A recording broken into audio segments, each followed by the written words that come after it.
SL Hero YouTube channel එකට ඔයාලා හැමෝම සාදරයෙන් පිළිගන්නවා. ඉතින් මම අද ඔයාලට කියලා දෙන්න යන්නේ විස්තර මත්ස්‍ය කර්මාන්තයේදී විස්තර මත්ස්‍යයින්ට අපි ආහාර ලබා දෙන්නේ කොහොමද කියන එක ගැන. විශේෂයෙන්ම විස්තර මත්ස්‍යයේ ප්‍රාථමික අවධිය සහ වර්ධක අවධියේදී අපි ආහාර ලබා දෙන්නේ කොහොමද කියන එක ගැන තමයි මම ඔයාලට මේ වීඩියෝවෙන් ගෙනෙන්නේ. ඉතින් අපි ආහාර ලබාගෙන දීම සහ ආහාර හදන්නේ කොහොමද, මේ ආහාර කොහෙන්ද ගන්න කියන එක ගැන කතා කරමු. ඊට කලින් අපි කතා කරන්න ඕනේ මේ ආහාරවල යම්කිසි ගුණාත්මක භාවයක් තියෙන්න ඕනේ. ඒ වගේම මේ ආහාරවල ප්‍රමිතියක් තියෙන්න ඕනේ. ඉතින් ඒ කියන්නේ සාමාන්‍යයෙන් අපි ආහාරයක් ලබා දෙනකොට මාළුවාගේ කටේ ප්‍රමාණයට ආහාරය ලබා දෙන්න ඕනේ. ඒ වගේම ජලයේ ස්ථායීතාවය අපි බලන්න ඕනේ. ඒ වගේම මේ ආහාරය හදන අමුද්‍රව්‍ය ඉහළ ගුණාත්මක භාවයකින් යුක්ත වෙන්න ඕනේ.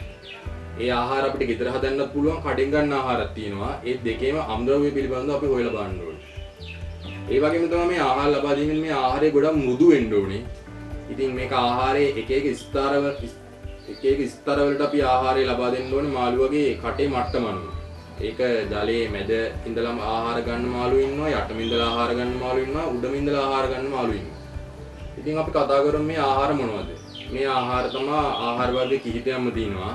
ඒවා කිව්වොත් එහෙම ආටිමියා, ඩීකැප්, එතකොට ගියාම පාම්පණු, කිකිලි බිත්තර, ඩැෆ්නියා සහ මෙසිනා. ඉතින් මේවා කොහොමද අපි හදන්නේ? මම ඕගොල්ලන්ට ගොඩක් රෙකමන්ඩ් කරන්නේ පළවෙනි දින 7 තුල ආටිමියා සහ ඊළඟ දින 14 තුල ඩීකැප් දෙන්න කියලා. සාමාන්‍යයෙන් දින 21ක් තුල තමයි අපි මාළුවගේ ප්‍රෝටීන් තත්ත්වය ඉහළ නංවගෙන මාළුවව හොඳ වර්ධක තත්ත්වයකට ගෙන්න ගන්න ඕනේ. ඉතින් දින 21ක් පසු වුණාට පස්සේ අපිට මාළුවව ඕනම තැනකට විකුණන්න පුළුවන්. එක්ස්පෝර්ට් මාකට් එකට විකුණන්න බැහැ. එක්ස්පෝර්ට් මාකට් එකට විකුණන්න අපි මාස එකමාරක් 3ක් විතර හදන්න ඕනේ. සාමාන්‍යයෙන් ඕනම ගෙටේකින් ඉන්න මාළු පැටව් අරගෙන වර්ධනය කරලා විකුණන අය. ඒගොල්ලන්ට වගේ අපිට දවස් 21ක් තුළ විකුණන්න පුළුවන්. ඉතින් අපි ආටිමියා හදාගන්නේ කොහොමද? ආටිමියා ටින් එකක් සාමාන්‍යයෙන් මිල අධිකයි ටිකක්. නමුත් ආටිමියා ටින් එකක් අපි මුලින්ම අරගෙන මේක පටන් ගන්නකොට අවුරුදු එකමාරක් දෙකක් විතර අපිට ආටිමියා ටින් එකක් පාවිච්චි කරන්න පුළුවන්. ඉතින් මේ ආටිමියා කියන්නේ ජීවී ආහාරයක්. මේ ආටිමියා ටින් එකක් අපි ගත්තාම ඒකෙන් කෑම අපි එළියට ගන්නේ සාමාන්‍යයෙන් ඇණයකින් හිලක් විතරයි ටින් එකට. ඊට පස්සේ ආහාරය එළියට අරගෙන අපි ඒ ටින් එක ගම් ටේප් එකකින් වහලා ටින් එකේ පියනින් වහලා සීතකරණයේ දාන්න ඕනේ. උලන් වදින්න නැති වෙන්න. නැත්තම් මේ ආටිමියා ටින් එකම සවුත් වෙනවා. එහෙම වුණොත් අපිට ලොකු පාඩුවක් සිද්ධ වෙනවා. ඉතින් ඊට පස්සේ ආටිමියා අපි එළියට ගත්තට පස්සේ අපි සාමාන්‍යයෙන් වතුර ලීටර් 1කට ලුණු ග්‍රෑම් 30ක් 32ක් අතර මිශ්‍ර කරගන්න ඕනේ. ඒ මිශ්‍ර කරගෙන හෝ මුහුදු ජල ලීටරයක් හරි අපිට මේකට භාවිතා කරන්න පුළුවන්. මේ හැඩති ටැංකියකට අපි මේ වතුර ටික දාන්න ඕනේ. ඒ වතුර ටික දාලා අපි මේ වතුර වාතනය වෙන්න සලස්වන්න ඕනේ. වාතනය වෙනවා කියන්නේ අපි ඔක්සිජන් දෙනවා කියන එක. ඇත්තට මෙතන ඔක්සිජන් දීමක් නෙමෙයි සිද්ධ වෙන්නේ. වතුර කැරැත්වීමක්. ඒකට අපි කියන්නේ වාතනය කරනවා කියලා. ඉතින් මේ වාතනය කරත් මේ වාතන බටය ඒ ටැංකියේ කෙලින්ම තියෙන්න ඕනේ. ඒක කෙලින් තියාගන්න පුළුවන් අපිට වාතන බටේ යට ගලක් ගැට ගැහුවාම වාතන බටේ කෙලින් හිටිනවා. මේ වාතනය කිරීම තුල ඊට පස්සේ අපි මේ වතුර වලට ආටිමියා ටික දානවා. ආටිමියා ටික දාලා අපි පැය 24ක් මේක තියන්න ඕනේ. පැය 24ක් වාතනය වෙවි තියන්න ඕනේ. ඊට පස්සේ අපි වාතනය අපි ආටිමියා ටික එළියට ගන්න පැය භාගයට විතර කලින් අපි වාතනය කිරීම ඕෆ් කරන්න ඕනේ. ඒ වාතනය කිරීම ඕෆ් කරලා අපිට පුළුවන් ආටිමියා ටික එළියට ගන්න. ඒක කරන්නේ අපි ඕගන්දි රෙදි කෑල්ලකින් net එකක් හදා ගන්න ඕනේ. ඒ net එක හදාගෙන වාදනයක් උඩේ net එක තියලා ඊට පස්සේ අපි ආටිමියා එතකොට ඒ වෙනකොට හැට් වෙලා තියෙන බිත්තර ටික සත්තු ටික යටට ගිහලා බිත්තර ටික උඩට ඇවිල්ලා තියෙනවා. ඉතින් අපිට සත්තු ටික අර ඕගන්දි රෙදි කෑල්ලට ගන්න පුළුවන් සයිපන් කිරීම තුලින්. සයිපන් කරනවා කියන්නේ මොකක්ද කියලා ඔයාලන්ට කෙටි හඳුන්වීමක් කරොත් අපි මාළු ටැංකියක වතුර අඩු කරනකොට අපිට පුළුවන් ටැප් එකේ ඉඳන් මාළු ටැංකියට හෝස් එකක් ගහලා වතුර කරාමේ අරින්න. ඊට පස්සේ ආයේ අපි බටේ එකපාරට ගලවලා අයින් කරාම වතුර කරාපෙන් ටැංකියේ තියෙන වතුර ටික එළියට අදිනවා ඔටෝම. ඒ වගේ තමයි අපිට සයිපන් කරලා ආටිමියා ටිකත් එළියට ගන්න පුළුවන්. ඉතින් මේ ආටිමියා එක රක්කවන පැය 24ක කාලය තුලදී මේ ආටිමියා එකට වොට් 100ක බල්බ් එකක් උඩින් දාලා තියන්න ඕනේ අපි. ඊට පස්සේ අපි වොට් 100ක බල්බ් එකක් උඩින් දැම්මා වගේම මේ උෂ්ණත්වය පිළිබඳ සැලෙන් සැලේ සැලීමක් වෙන්න ඕනේ. බල්බ් එක හැම වෙලේම පත් වෙන්න ඕනේ. නැත්නම් මේ ආටිමියා ඔක්කොම විනාශ වෙනවා. ඉතින් ඒ විදිහට ආටිමියා ටික එළියට අරගෙන අපිට ආටිමියා ටික කන්න දෙන්න පුළුවන් මාළුන්ට. ඉතින් අපිට දවසට වේල් 3ක් ආටිමියා දෙනවා සාමාන්‍යයෙන් දින 7ක් ඇතුළත මාළුවා ඉපදිලා. ඒ වේල් 3 දෙනකොට අපි පැය 24කට කලින් තමයි ආටිමියා රක්වන්න දාලා තියෙන්න ඕනේ. ඒ කියන්නේ ඕගොල්ලෝ සැලකිලිමත් වෙන්න ඕනේ. හරි. ඊට පස්සේ දින 7ක් දින 14ක් දෙන්න කියලා මම ඕගොල්ලන්ට රෙකමන්ඩ් කරන කෑම තමයි ඩීකැප්. ඩීකැප් කියන්නේ ආටිමියා වර්ගයක්ම තමයි. ඒ කියන්නේ ආටිමියා සත්වයක උඩ කට්ට ගලවලා තියෙන අජීවී ආහාරයක් තමයි ඩීකැප් කියන්නේ.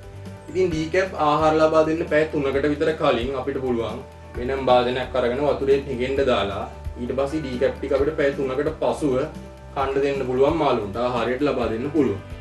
ඉතින් මේ ආහාර දෙක තමයි දින 21ක් තුල මම ඕගොල්ලන්ට ගොඩක්ම රෙකමන්ඩ් කරන ආහාර දෙක. මොකද මේ දෙක ගොඩක් හොඳ ආහාර දෙක මම අත්දැකීමෙන් මේ දෙක කියන්නේ. ඉතින් ඒ වගේම ඊට පස්සේ අපිට තියෙනවා තව ආටිමියා මිල අධිකයි හින්දා ඒක ගන්න අමාරු නම් අපිට ඩැප්නියා කියන සතුන් දාන්න පුළුවන් මාළුන්ගේ ආහාරයට. ඩැප්නියා සතුන් හොඳයි. මම ඒකත් ඕගොල්ලන්ට හොඳයි කියලා කියනවා ආටිමියා වෙනුවට ආදේශකයක් විදියට. ඉතින් මේ ඩැප්නියා නැක්ඩා ආයතනයේ තියෙනවා ගන්න. නැක්ඩා ආයතනයෙන් ඩැප්නියා පැකට් එකක් අරගෙන ඇවිල්ලා අපි ඩැප්නියා හදාගන්නේ කොහොමද? අපි ඩැප්නියා හදාගන්නේ මෙන්නම වීදුරු ටැංකියකට හෝ සිමෙන්ති ටැංකියකට ජලය පුරවලා අපි ඩැප්නියා ග්‍රෑම් එකක් ඒකට දානවා. සාමාන්‍යයෙන් ග්‍රෑම් එකකට දාන දේවල් තමයි මම මේ කියන්නේ. ඕගොල්ලන්ට ඒක ඕගොල්ලන්ගේ අවස්ථාව අනුව වැඩි කරගන්න පුළුවන්. අපි ඩැප්නියා ග්‍රෑම් එකකට ගොම අමු ගොම දිය කරලා වෙනම උණ වතුරේ උතුරන්න දෙනවා අපි. උතුරන්න දීලා එතනින් මිලිලීටර් 200ක ප්‍රමාණයක් අරගෙන මේ ඩැප්නියා ටැංකියට අපි ගොම දානවා. එතකොට ඩැප්නියා කියන්නේ සත්වයෙක්. ඩැප්නියා සත්වයා ආහාරයට ගන්න මේ ගොම. ඊට පස්සේ ඩැප්නියා සත්වයා දින 5ක් 6ක් විතර තිබ්බට පස්සේ ඩැප්නියා සත්වයා වැඩි වර්ධනය වෙනවා. වර්ධනය වුණාන් පස්සේ අපිට මාළුන්ට ආහාරයට දෙන්න පුළුවන් ඩැප්නියා සත්වයා දින 5ක් 6කට පසුව. ඊට වැඩි වුණොත් එහෙනම් මාළුන්ට ආහාර ලබා දෙන්න අමාරුයි ඩැප්නියා සත්වයාගෙන්. ඩැප්නියා සත්වයා මාළුව ආහාරයට ගන්නවා. ඒ සයිස් එක අනුව. එතකොට අපි ඩැප්නියා සත්තුන්ව ටැංකියෙන් වෙන් කරනකොට ටැංකියේ වතුර පොඩ්ඩක් අඩු කරලා වෙනම net තියෙනවා ඩැප්නියා සත්තුන්ව අල්ලන්න. ඒවත් නැක්ඩා ආයතනේ දිනව චුට්ටක් මිලින් වැඩි. ඉතින් මේ net එකක් අරගෙන අපි අල්ලනකොට ඩැප්නියා සත්තු ඔක්කොම net එකට එනවා. එතකොට ටැංකි ඉතුරු වෙන ඩැප්නියා සත්තු කොටසක් ඉන්නවා. ඒ තමයි මව් සත්තු. අපි මව් සත්තු කල්චර් එකක් විදිහට ඒක වෙනම තියාගන්නවා. අපිට ඩැප්නියා වැඩි දියුණු කරගන්න. අපිට නැක්ඩා එකෙන් එක පැකට් එකක් ගෙනාවා මෙති අපිට පුළුවන් ඒකෙන් කාලයක් වැඩි දියුණු කරගෙන ඩැප්නියා සතුන් අපි ළඟම තියාගන්න. හරි. ඉතින් ඩැප්නියා ඒ විදිහට කන්න දුන්නා වගේම අපිට දෙන්න පුළුවන් මෙසිනා. මෙසිනා කියන ආහාරය. මෙසිනා කියන ආහාරයත් නැක්ඩා ආයතනෙම තියෙනවා. අපිට මේ මෙසිනා මෙහෙට අරගෙන ඇවිල්ලා අපි ළඟට අපිට ඒවත් ටැංකි එක දාලා එහෙමම net එකකින් අල්ලලා අපිට පුළුවන් මාළුන්ට කන්න දෙන්න. අපි මතක තුනේ මෙසිනා කල්චර් එකක්. කියන්නේ මදර් කල්චර් එකක් වෙනම තියාගන්න ඕනේ. අපි මෙසිනා සත්තු අපි ළඟම තියාගෙනම බෝ කර මාළුන්ට කැමරට දෙන්න. හරි. ඉතින් ඔය කැමරට අමතරව අපිට දෙන්න පුළුවන් බිත්තරය. කියන්නේ කිකිලි බිත්තර. මේ කිකිලි බිත්තරයක් අපි හදාගන්නේ කොහොමද? මේකේ සුදු මදේ සහ කහ මදේ කියන දෙකම අපි ආහාරයට ලබා දෙනවා. ගොඩක් අය වැරදි මතයක ඉන්නවා මේකේ කහ මදේ විතරයි ආහාරයට ලබා දෙන්නේ කියලා. ඉතින් මේවා ආහාරයට ලබා දෙද්දී කිකිලි බිත්තරයක් අපි සාමාන්‍යයෙන් කිකිලි බිත්තරයක් අරගෙන බ්ලෙන්ඩර් කරන්න ඕනේ. බ්ලෙන්ඩර් කරලා වතුර ලීටරයකට අපි මේක මිශ්‍ර කරනවා. වතුර ලීටරයකට මේක මිශ්‍ර කරාට පස්සේ අපි තවත් මිලිලීටර 200ක වතුර ප්‍රමාණයක් අරගෙන ඊට පස්සේ මේ මිශ්‍රණයෙන් මිලිලීටර 10ක් අපි මේ මිලිලීටර 200 වතුර ප්‍රමාණයට දානවා. ඊට පස්සේ තමයි මේක අපි මාළුන්ට ආහාරයට ලබා දෙන්නේ. බිත්තර දෙනවා කියලා අපි එකපාර බිත්තරේ කඩලා බ්ලෙන්ඩර් කරලා දෙන්නේ නැහැ. බොහොම පොඩි අංශු ප්‍රමාණයක් තමයි දෙන්නේ. මොකද මාළුන්ගේ කටවල් බොහොම පොඩි ඒ කාලෙද අපි හිතනවට වැඩිය. ඉතින් මේ කිකිලි බිත්තර දෙන විදිය තමයි මම ඔයාලට කිව්වේ.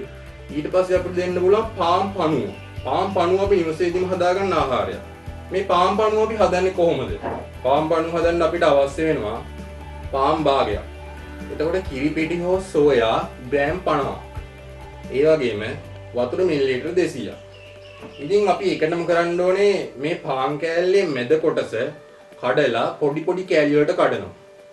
ඊට පස්සේ අර පිටි හෝ සෝයා ග්‍රෑම් 50ත් එක්ක අපි මේක මිශ්‍ර කරනවා හොඳින්. මිශ්‍ර කරාට පස්සේ වතුර දාලා ආයෙ වතුරක් දාලා මිශ්‍ර කරලා අපි මේ භාජනයේ කට වහනවා. භාජනයේ කට වහලා අපි දවස් 4-5ක් විතර ඉන්නවා. සමහරවිට මේ දවස් 4-5 ඉඳ කලින් අපි භාජනයේ කට වහන්න කලින් මුහුන් තියෙනවා නැක්ඩා ආයතනයේ. නැක්ඩා ආයතනයේ මුහුන් අරගෙන ඇවිල්ලා මෙරිච්ච මුහුන් අපි දාන්න ඕනේ පරණ මුහුන් ඒ මිශ්‍රණයට අපි පාන් සහ වතුර පිටි හදාගත් මිශ්‍රණයට. ඒ මිශ්‍රණයට මුහුන් දැම්මට පස්සේ තමයි අපි කට වහන්නේ. ඊට පස්සේ දින 4-5ක් විතර අපි තියෙනවා. දින 4-5ක් විතර තිබ්බට පස්සේ අපි මේ කට අරිනවා භාජනයේ. මේ කට ඇරියාම උඩ තියෙනවා යොදේ වගේ. අපි යෝගට් හැන්දෙන් මේ යොදේ හූරලා විසි කරනවා. ඊට පස්සේ ඉතුරු වෙන ටික තමයි අපි මාළුන්ට ආහාරයට ලබා දෙන්නේ. ඉතින් මේ විදිහට තමයි මාළුන්ට අපි ආහාර ලබා දෙන්නේ දින 21ක් තුල. ඊට පස්සේ දින 21කින් පස්සේ අපි එක්ස්පෝර්ට් මාකට් එකට හෝ ලෝකල් මාකට් එකට මේ මාළුව දෙන්න කලින් අපි ලබා දෙනවා. මම ගොඩක් දුරට ඔයගොල්ලන්ට රෙකමන්ඩ් කරන්නේ ප්‍රීමා ආයතනයේ Note 1 2 3 කියන කෑම. ඒ කෑම වලින් ගැලපෙන ආහාරයක් ඔයගොල්ලන්ට ඒ මාළුන්ගේ හැටියට ලබා දෙන්න පුළුවන්. එහෙම නැත්නම් ප්‍රෝටීන් අධික ආහාර අපිට ගෙදර හදාගන්න පුළුවන් කුකුල්ලාගේ හදවතෙන් සහ හරක් හදවතින්. ඒ කෑම ගොඩක් දුරට මම රෙකමන්ඩ් කරන්නේ මව්සත්තුන්ට දෙන්න කියලා. මේ මාළුන් මේ දින 21කට පස්සෙත් අපිට ඕන නම් දෙන්න පුළුවන්. මම ඒ වගේ ඕගොල්ලන්ට වෙන වීඩියෝ එකකින් ගෙන එන්නම් මව්සත්තුන්ට ආහාර ලබා දෙන පාඩමේදී.